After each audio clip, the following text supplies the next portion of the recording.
This week gives us a clear map. So if you're not interested in leveling up, and if you can't take a little bit of tough love that the universe is dishing this week, then don't watch this.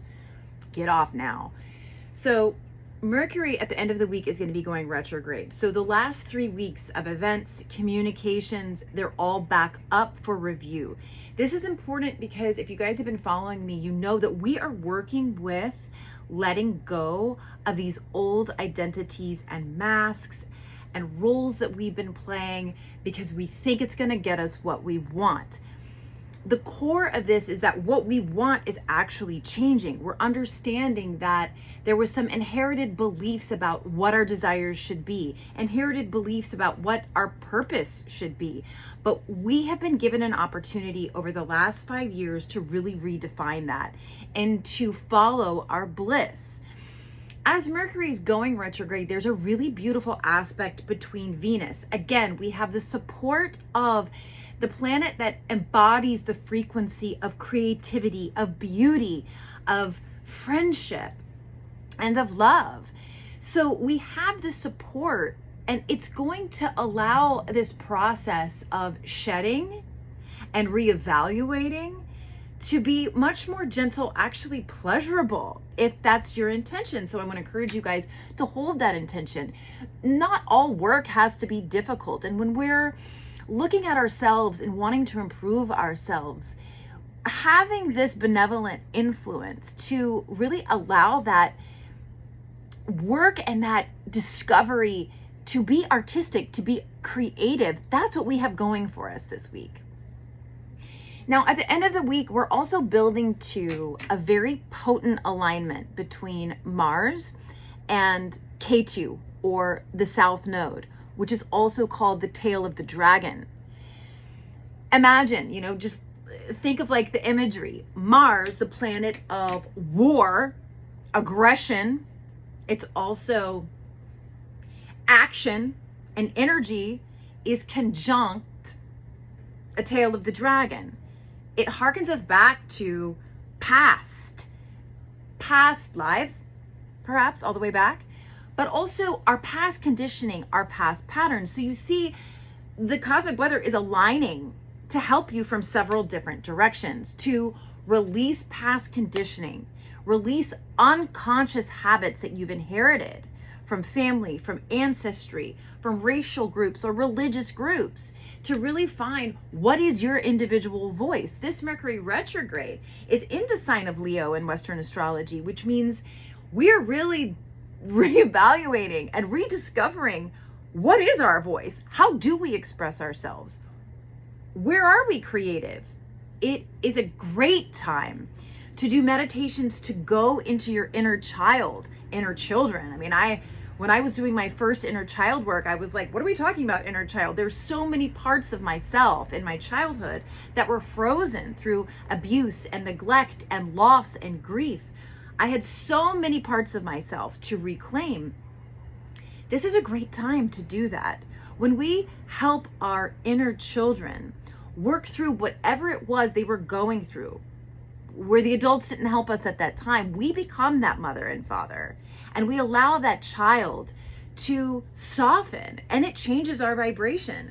When you start working with your inner children, you are literally healing your core.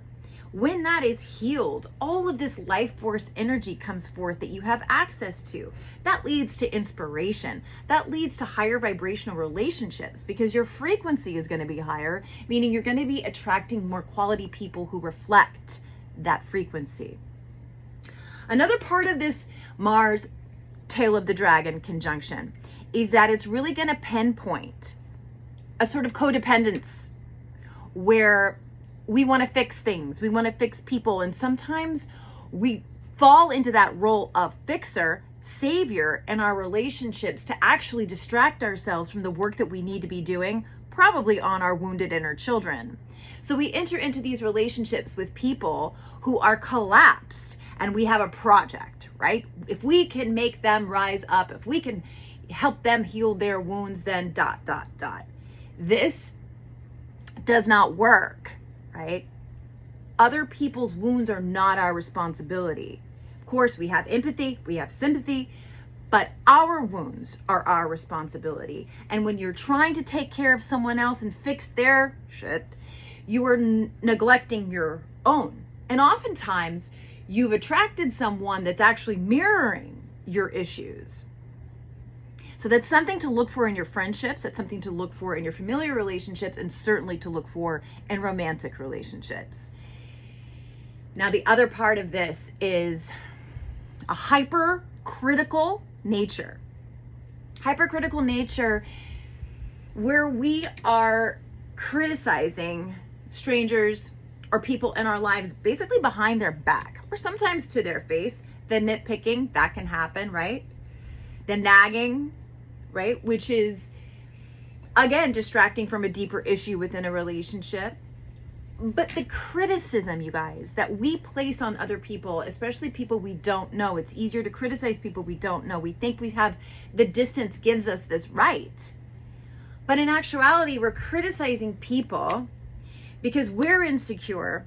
And when we judge others and verbalize that judgment, for temporary moment, we feel better than them.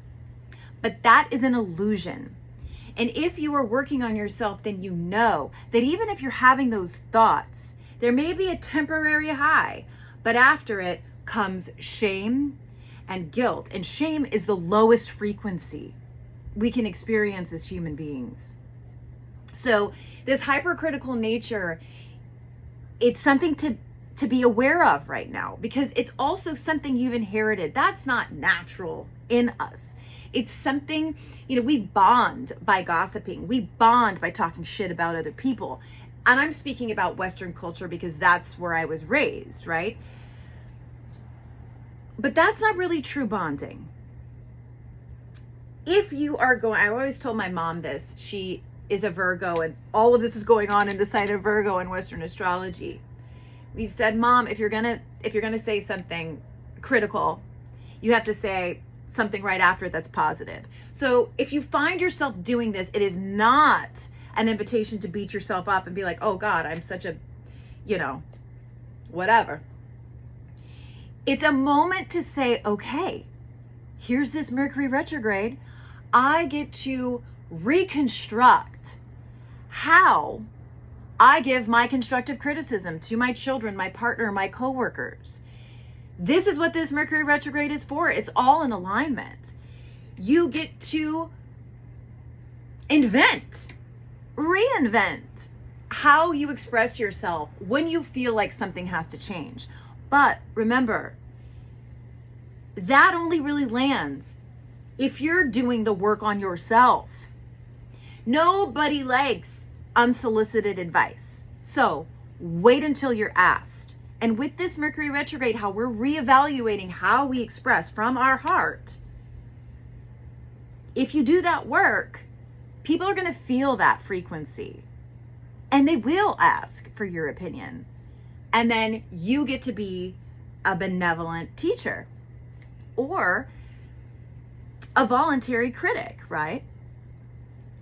Now, the worst part for me of this Mars conjuncting the tail of the dragon in the sign of Virgo in Western astrology is the perfectionism that becomes procrastination to take action on your creative goals, on your self-expression. This is something that I will admit I really suffer from, and I'm really trying to work at it. For me, everything has to be neat and clean in the house, or I can't sit down and do something creative. And I have a 10-year-old, so you know what that means. I'm constantly picking up, cleaning, washing dishes, doing laundry. There's no time to sit down and be creative. That is an excuse, and it's not real. So I am also walking the talk with you guys. This is something that I am trying to let the dishes go and still sit down and work on the courses that I am making for all of you guys. Still sit down and do these weekly videos, even though the house may not be perfect. The other part of this is thinking about a project, a creative project, or whatever kind of project you want, and then not acting on it because you feel like I I don't know how good it's going to be. If it's not going to be great, then why even start it? So I want to give you guys an example. As an actor, when we're working, especially and if you're working on something in the theater, the rehearsal process is not a process of performance. It is a process of making mistakes.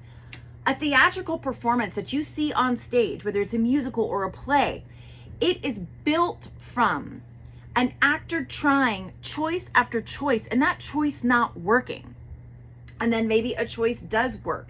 And then you build and you discard, and you build and you discard, and you fall on your face and you look stupid to get to a performance that has been structured through this falling, basically.